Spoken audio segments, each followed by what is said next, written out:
Let's talk herd.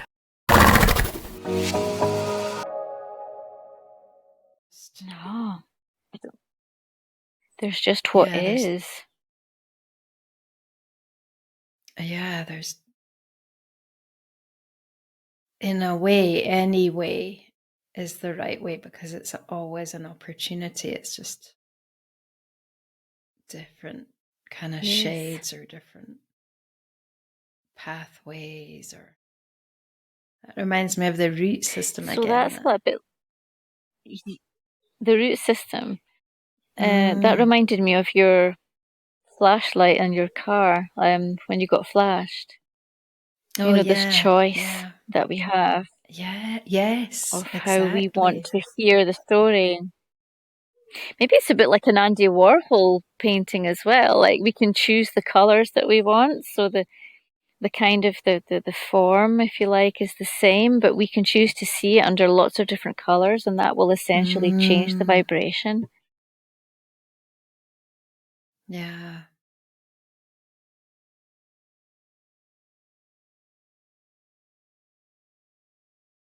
It's like, I keep thinking of that direct and indirect again. Like when you, like with the camera, like changing the way that you think about something is like the direct way. Like you're just changing it. You're not going to, like, you're not saying, why do I feel like, or you're not saying, where's the anxiety coming from? Or why do I feel anxiety about that? Or you're just not feeling, you're just deciding that you're not going to feel anxiety about it. And maybe there's like a balance that you have to tip. Like maybe you have to acknowledge that anxiety or get to know your own patterns or whatever enough that at a certain point you can just step outside of them and just see that they're not real. Like just know yourself as love, basically, and that anything that isn't love. And I think the more that you know yourself as love and feel that, just feel what that is, then you know when you're not in that, and you know that you just have to make the choice to step back into that because that's who you are and it doesn't go away. It never changes. And then maybe the more times you do that, the easier it gets.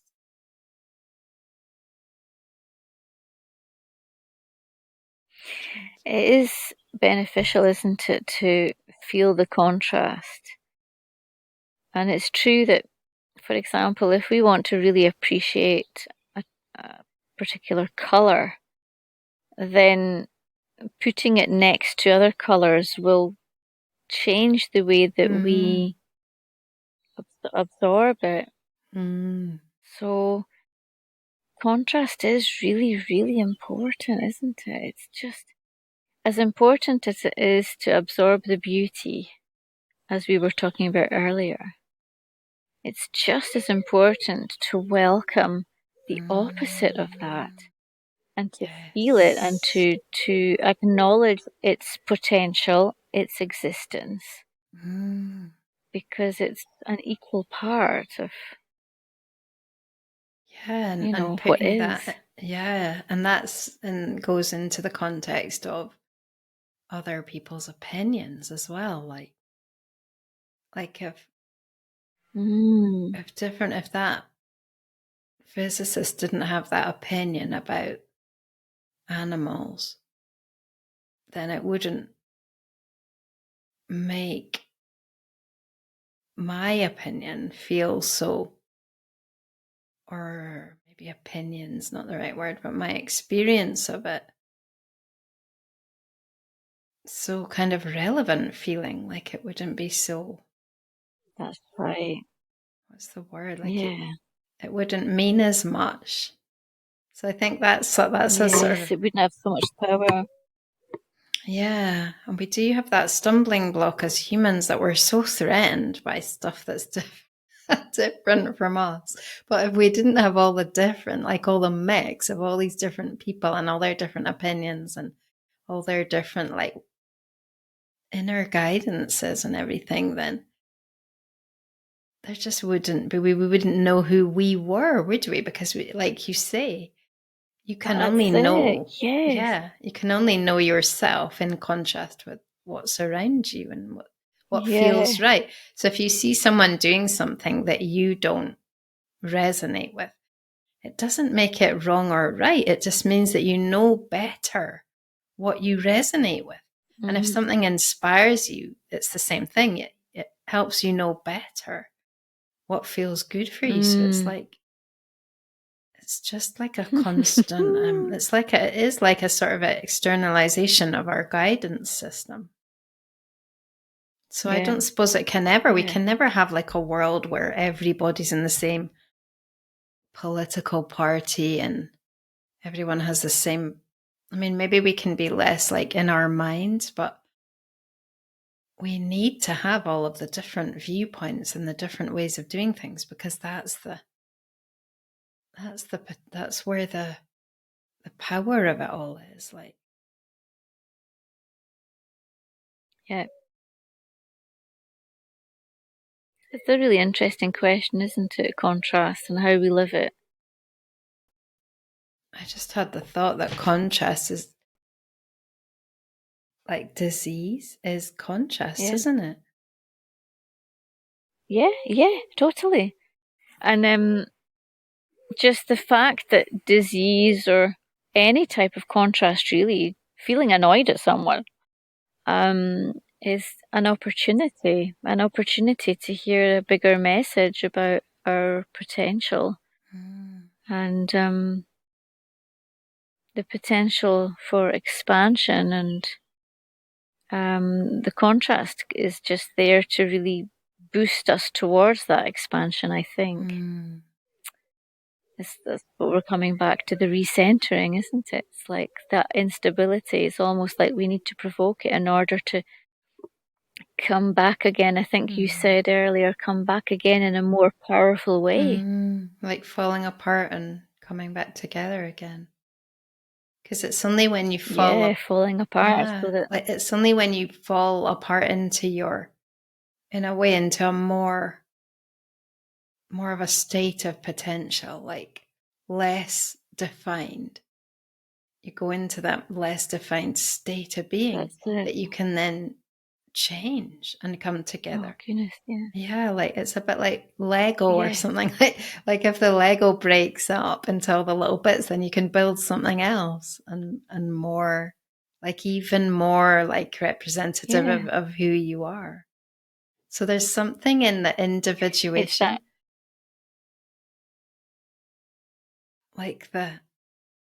it's like a sacred state of nothingness.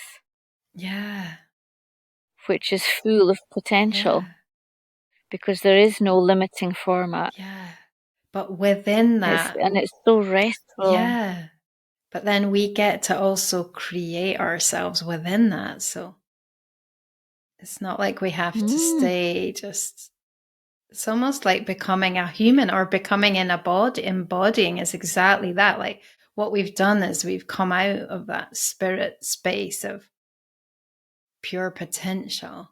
And we've come into this solid, which can either be a limitation because it's like a very specific thing, and or it can be a way to grow because we're like strengthening parts of ourselves and really creating with this. Like, remember you said in one of the podcasts we did that you were like, this was Joanne in this lifetime. So Joanne can really grow. You know, it's not who you are.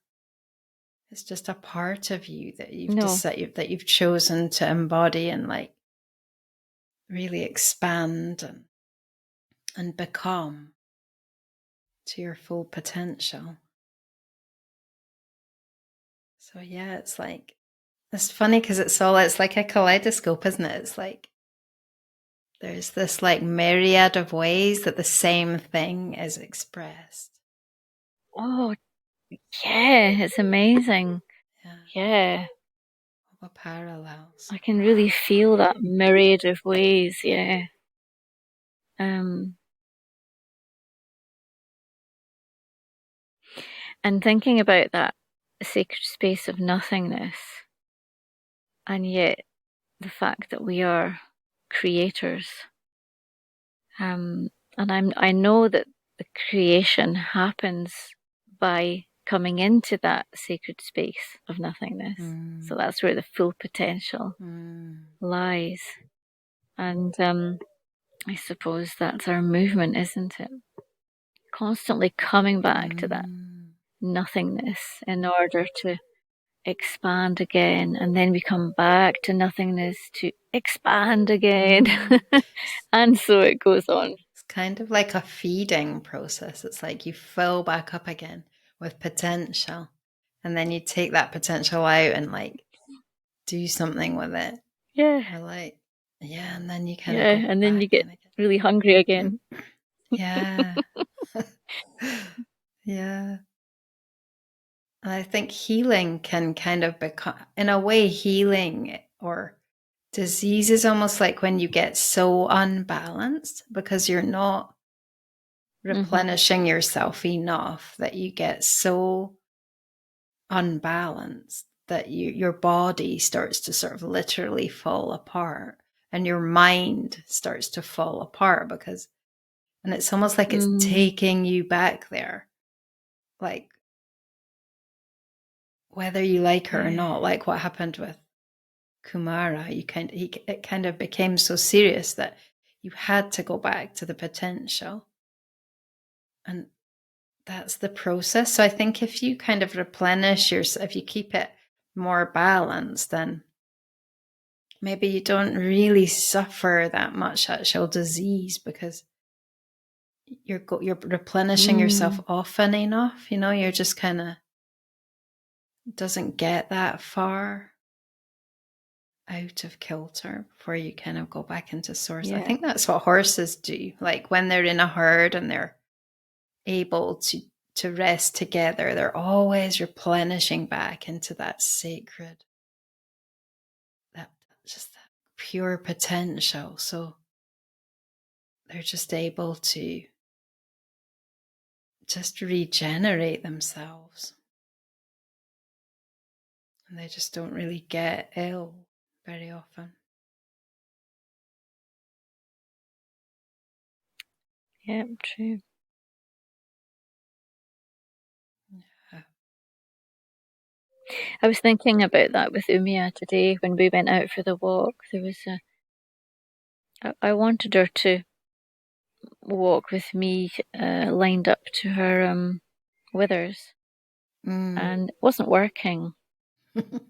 And Did she want to go behind?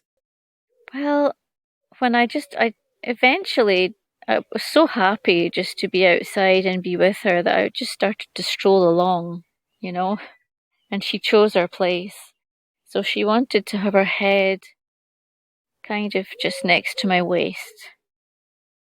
And it was when I was strolling along that I suddenly felt this bubble of well-being.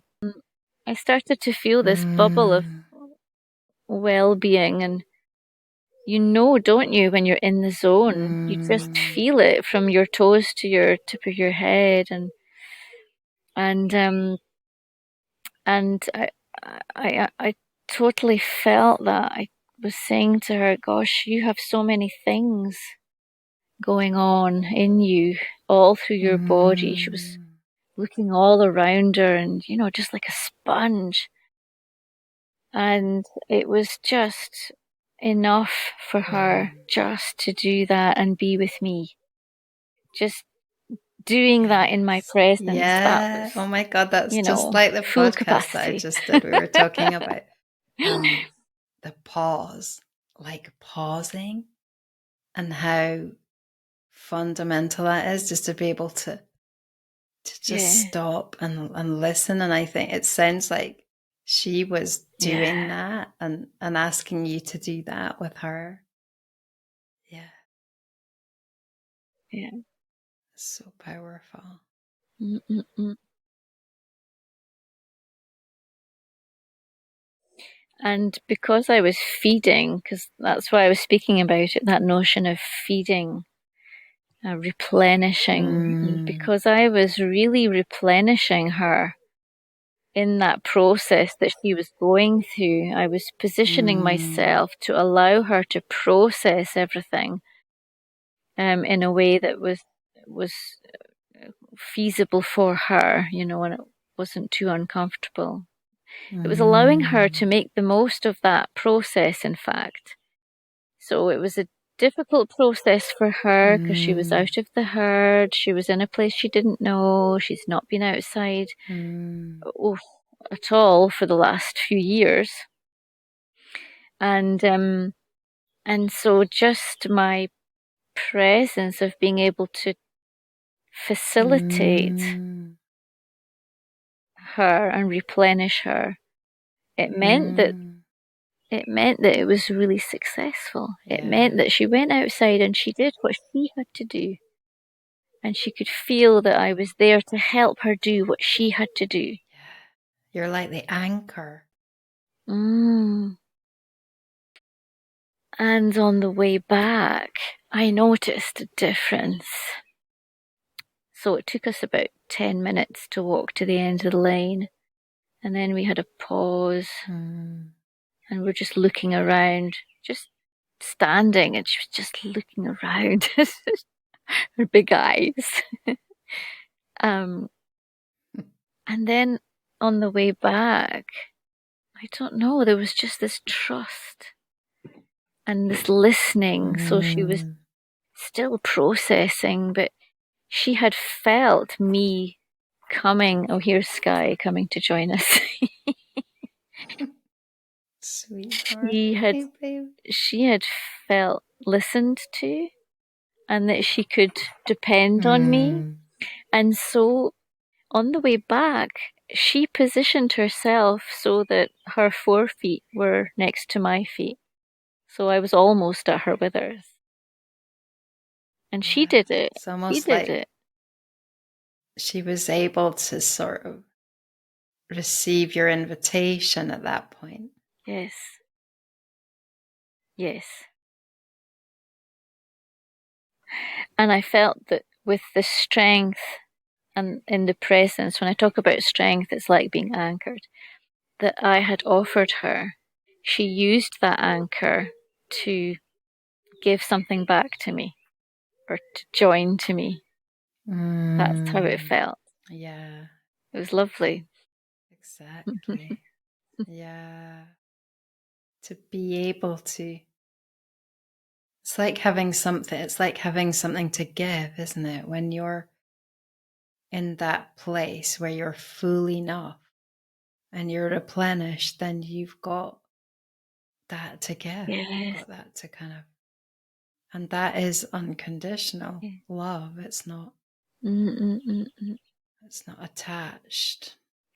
Yeah. It's not attached, and it wasn't even asked for. You know, that's grace again. It's grace. I didn't ask her to do that anymore. That just came so spontaneously. And So that she was knew really what why it you was were so asking. beautiful. Spontaneous and free. Yeah.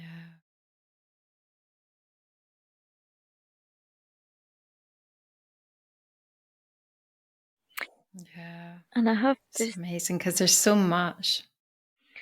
I have to say that when you're talking about giving something, when you're in a space to give, and when I felt the busyness inside her and realized that it just wasn't appropriate for me to ask for anything. Yes, yes. And that sort of example of me giving my presence to her, my goodness, it's like medicine to me, you know? Yeah, exactly. Yes. Yeah, that's what I love about these interactions, that world of energy, that dimension that's so powerful and so real and such an exchange. And it's always so spontaneous. There's nothing, you can't, there's no preparation and there's no way of doing it. And there's no, it's just pure presence. Yeah. And just finding yourself in that place. And the bliss that I feel in that moment is being one. This is the bliss. Yeah. That's where it comes from, is the absence of any individuality or barrier, and everything is just so harmonious. It's just one. Yeah, it really is a merging that happens. I mean, it's so real. It's so real. Particularly with, I don't know if it's particularly with horses, but I think it's because we're so different, maybe physically, that it feels just so powerful and so physical. And it's definitely something that just becomes and happens. And you just get into this space of where it all feels so loose and free, but so connected, so coherent, and it's crazy. Yes, it's crazy. It's crazy good.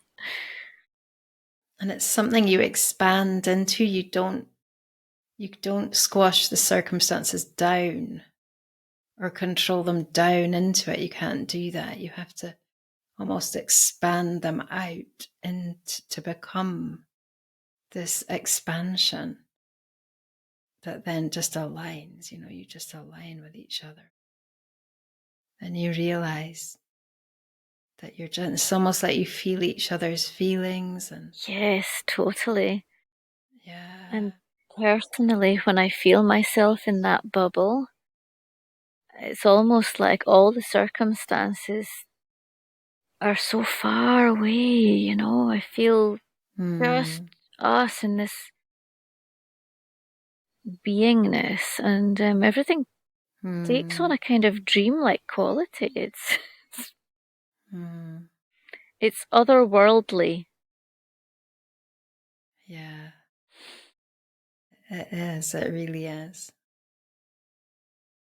It's so amazing. And then we try and kind of we try and make it into something so that we can share it and we can describe it and we can. Yeah. But I don't think it's something that you do. I think it's something that you are and that you become. And Yes, totally. Yeah. You see, yeah. Yeah. So it's I think talking about it and sharing it like this is very powerful. But I don't think it's not a commodity. It's it's a state of being. That's interesting that you should say that, yeah. Because sometimes I can feel questions arising in me where I see opportunities. I had some people here at the weekend to do some activities with the horses, and it was activities that help people in the beingness and the mirror aspect of what they live with the horse. It has the potential to inspire them to springboard, if you like, with new clarity or ideas to explore. And but sometimes it doesn't seem to happen. And I think, well, is it because I didn't do something or I could have done something? And then I thought, well, no, maybe it's just that some people are just not at that stage of being that or having that awareness yet.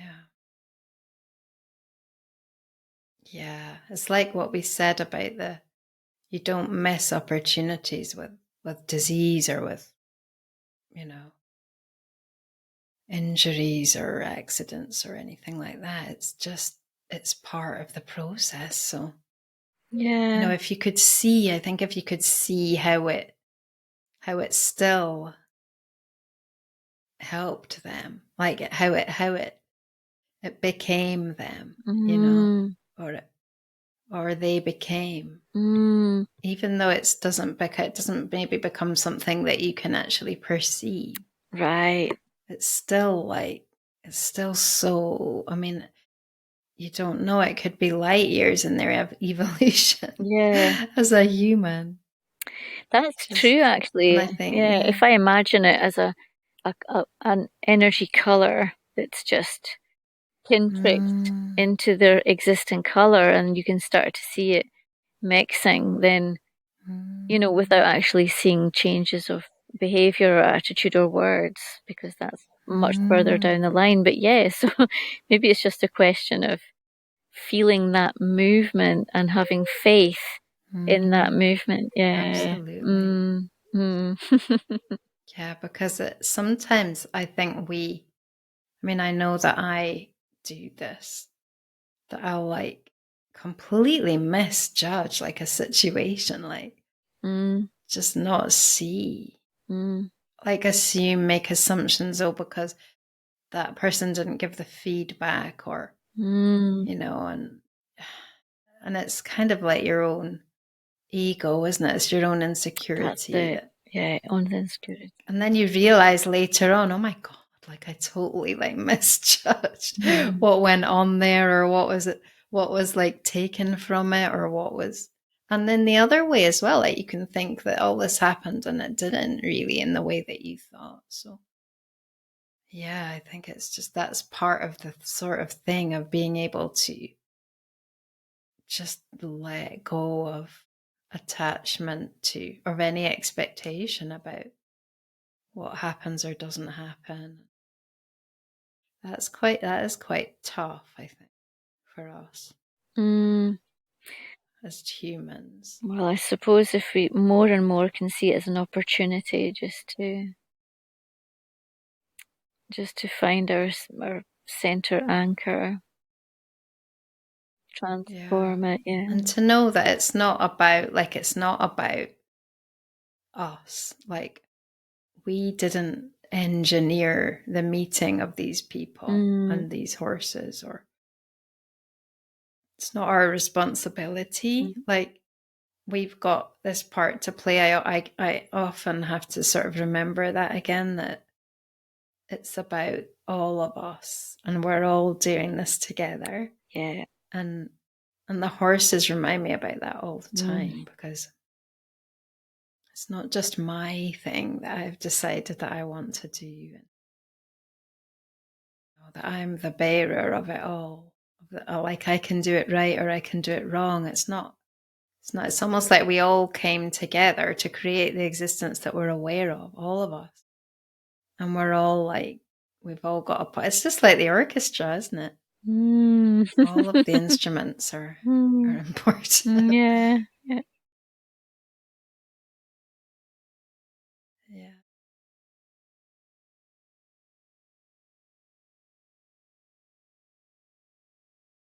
Yeah, I think that's just that part of us that wants to figure it out and wants to understand and wants to format it, So I would like to rephrase that, take that idea and express it in a slightly different way. It's a part of us that's stuck in format, that's looking for release. I feel it like that anyway. That's nice. Like that desire to break free from that format.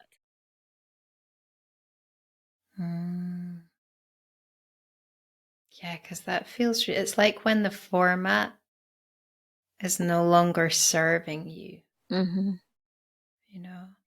I think sometimes it can be like a resource in a certain way, because we need it to grow and we need it to position ourselves or whatever. Mm-hmm. And to sort of, like it's a certain, like it's those, like, you know, those gymnasts who have like they have this thing that they can balance, like put their feet in or something while they're doing these movements until they get strong enough. And then they can do it without it. So it's a bit like that, the format. But then at a certain point, you don't need it. Yeah. And I think that's happening as a culture now, like for us as humans, like it's happening. Like all of these, the sort of limitations of the format are starting to come out in all these different ways. And that's just because we're ready to grow beyond it now. We're not so dependent. Because when an opportunity comes, it's because we have invited it on an energetic level, because we're ready to challenge it. Sometimes we maybe forget that. I forget that. Like if I'm in a situation and someone's annoying me or something is annoying me, then it's really actually very positive, because if it's in my life, it means that it's ready to be addressed. Yeah. Exactly. It's like it's like an opportunity to come back around again. That's it. Yeah. I do think we get to the point where we, like, it's sort of like the gap narrows, like you maybe only recognize the opportunity after, and then you start to recognize it like, well, it's actually and then maybe before it, and you know, and then it sort of alters how you, and it's just, maybe it's just about becoming more present. Yeah, I'm sure that with it what is. is. Yeah. For me, that's exactly what it is. And what's really funny is that different parts of my consciousness will see it for what's happening, be excited, know that it's an opportunity. And then there are these other parts, they're like little mice in wheels, and they just go around in circles, like frenetically, frantically. It's like, and it's just like almost like that energy has to like, and I think, fizzle out and poof, and then I'm free. I don't know. Yeah. And I think there's like an element of being able to just acknowledge those mice as well, like to be able to really sort of feel witness their energy and embrace it and be okay with it. Yeah. That's part of you. Yeah. All of those parts of you that we think that they like seem ugly, you know, but you're able to sort of just embrace them. Embrace them, and even in a gentle way, laugh at them, you know, like, oh, you know, look at me. Yeah. Yeah, totally. That's my silly side again. Yeah. Yeah.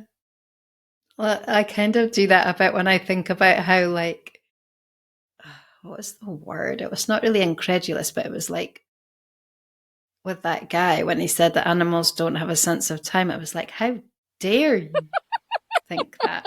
And that part of me, like, I can sort of really laugh at it because it's like this kind of like little, like, sort of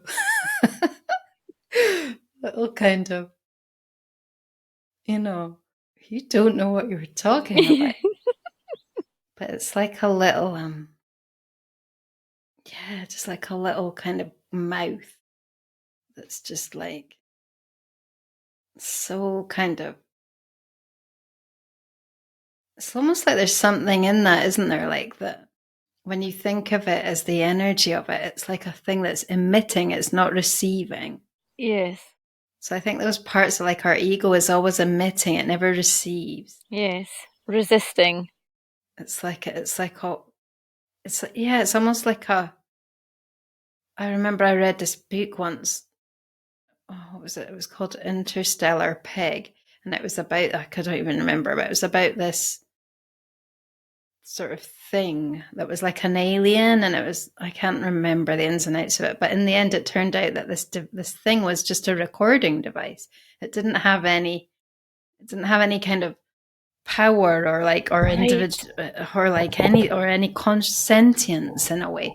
And that's kind of like what our ego is. It's just a recording device. Yeah. It's Totally. just something that picks things up, Yeah. like a bot, a computer bot. It picks Yeah. things up and then it just It's like what spews we it back say out, but it's about not got any sentience. it's like what we say about the bark is worse than the bite, or there's something very empty about it. It's all show and there's no substance in it, Mm. because it's all this thing.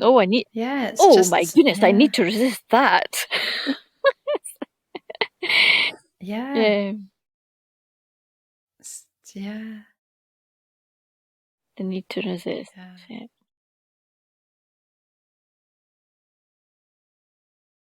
Yeah, and it's got that element of being totally separate, like totally parallel with sentience, basically, with something that's receptive and real and authentic.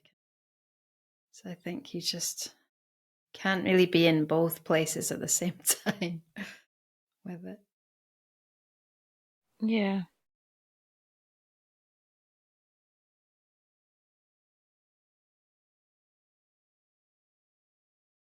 Well, this has been really cool. Mm. 2 hours Yeah, we've been talking. we've not stopped.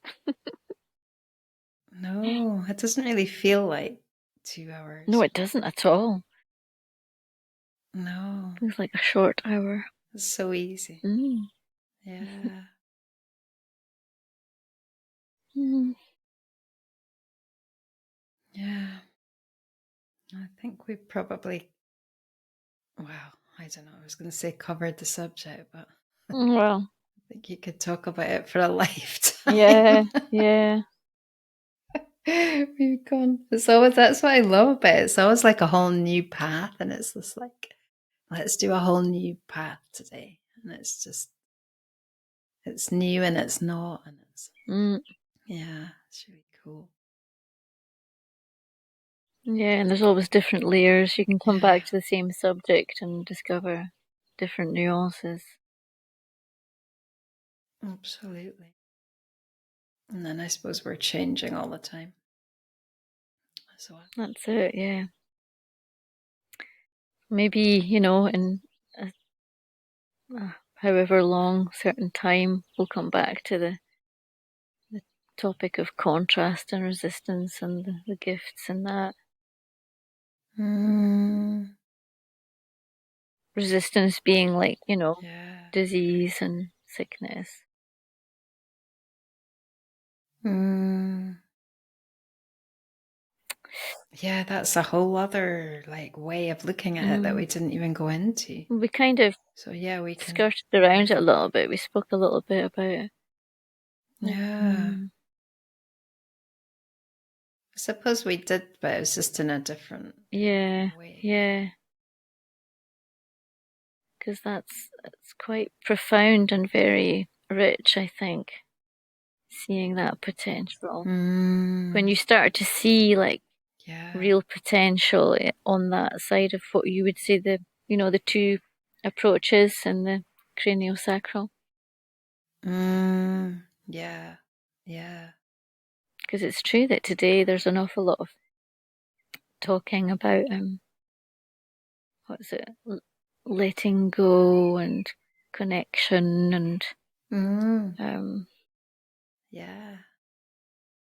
and sometimes the way that it's presented is, let go of all the negative stuff. Do you know what I mean? Just focus on the positive. Just Yeah. Yeah. Yeah. Yeah. Yeah. almost as almost as Absolutely. though, well, that's good and this is not good. So, if you do it right, you'll be Yeah. ignoring all that Yeah. stuff. And if you're sick, it means that you're Absolutely. not doing it Yeah. properly. That's, Yeah. So true. I'm kind mm, of always a little bit, yeah, sort of, yeah, trying to figure that out in a sense. Like, How does that all work together? Me too. Yeah. Because there is that point of view. Yeah. Me too. Yeah. I'm really at that point at the moment. You get more balanced. Yeah. But then again, sometimes I think that it's not necessarily about getting more balance so nothing happens. It's like sometimes I think you get stronger so that you can deal with bigger events that happen, like more traumatic events that happen in your life because you're ready for it. Yeah. So it's not just as simple as, you never have any challenges anymore. And it comes back to the fact that we're not just individuals. We are part of one big story. So to see it in terms of just, well, where do I want to go and what am I going to achieve? It's so reductive, isn't it? Yeah, and that's quite a tough one to get used to, I think, because we're still on this trajectory of becoming individuals. And that's really important for us. Like we moved out of the tribal thing. So like remembering that we're still part of a tribe is like kind of, it feels like there's some kind of inertia around that.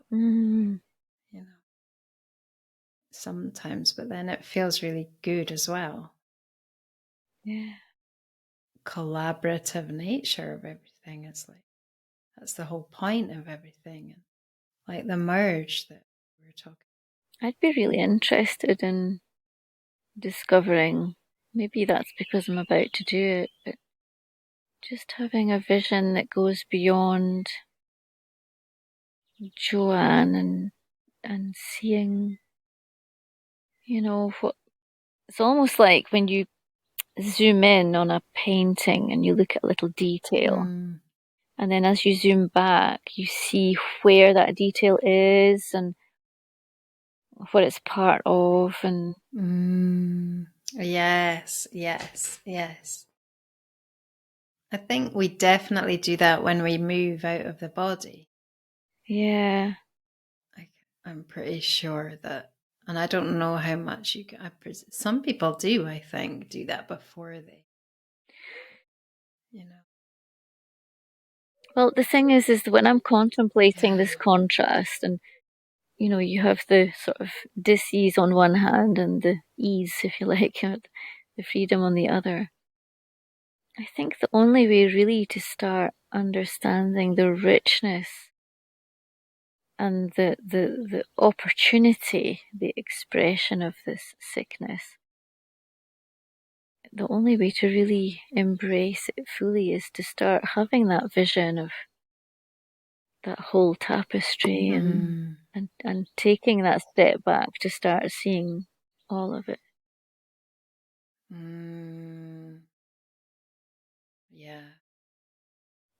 Yeah, because the more you see, the more it's a bit like that thing of surface area. It's like the more you see, the more surface area there is to engage with. So the more sense it makes. Like the opposite of like you said, of zoning in on one. It's like if you get obsessed with a symptom, right? Like a symptom of disease, or because that's how like the conventional medicine, it's like treat these individual symptoms, but the more that you take that space, like you say, and you kind of go back and you like see it as a whole, feel it as a whole. Yeah. Then you're not just kind of trying to annihilate the symptom. I think you have to realize before all of that the symptoms are signals, that they're just like part of the whole thing. So it's not a case of just getting rid of them. No. Because they're telling you something. So that enables... maybe telling you to take that space. It enables a whole new understanding, Rather than just seeing a symptom, you see a whole story, maybe not even just of one lifetime, but of several lifetimes. So if you did that on the scale of You know, the contrast itself on the planet. Imagine the space that you create around your perception. It feels very powerful. And I think it's important to say, that it's not about figuring it out necessarily. No. I mean, I think there is that aspect of it, like you did with Kumara, like you did understand like what it was about. What the message was. That only came, that was sort of secondary to the process, I think. Absolutely. When you're talking about seeing the whole picture, it's like an energetic thing. It's not like understanding. Like it's not seeing the story maybe in the bigger picture. No, I would like to say it's I don't really know how that works. It's like feeling that movement. So you can feel the movement on a close-up scale and start to feel this energy movement. And then when you stand back, you realize that one note, as it were, when you stand back, you can see that whole harmony all around it that gives different value to that same note. So the note, you heard it is a B, for example. But once you start hearing all the other harmony, it's like, wow, because you know how many different ways you can harmonize a note. It's incredible. And it takes on a different aspect each time. Yeah, so it's definitely, as you're saying, it's not an analytical comprehension. It's more like a feeling of the vastness of the infinite potential. And that reminds me of when people talk about their near-death experiences, that they go into this rapture. I love that word, rapture. That just kind of, and I love this idea. They say that different senses like roll into each other. So you have colors that have taste and sounds that have smells, and it's all like just one like amazing, just powerful, so powerful. Yes. Yeah, so it kind of makes sense that we're just here to we're growing in a much more limited environment in a way, but then we need to bring that rapture here. Right. Or not to bring it here because it is here within us, but to express it here and maybe that's the thing. The more we do that, the more we create that in this reality. Yeah. Within the bodies themselves.